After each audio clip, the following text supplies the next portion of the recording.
Սիրելի մայրիկներ, հայրիկներ, տատիկներ ու պապիկներ, այսօր մի շատ կարևոր խնդրանք ունեմ ձեզ։ Հենց որ լսեք այս իմ ուղերձը, հենց այսօր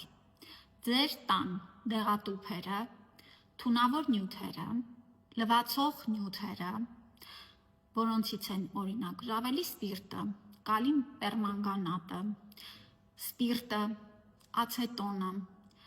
հեռացրեք երեխաների համար հասանելի տեղերից։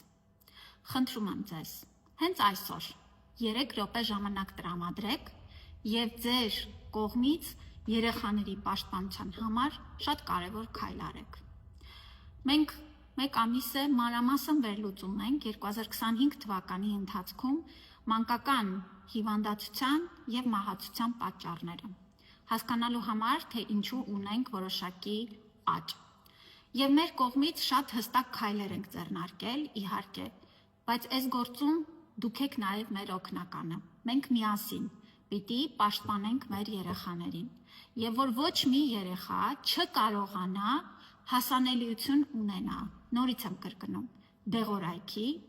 տան կենցաղում օգտագործվող թունավոր, վտանգավոր նյութերին։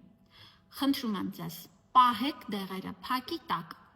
բոլոր այդ նյութերը, որոնք ես թվեցի, հեռացրեք երեխաների համար հասանելի տեղերից։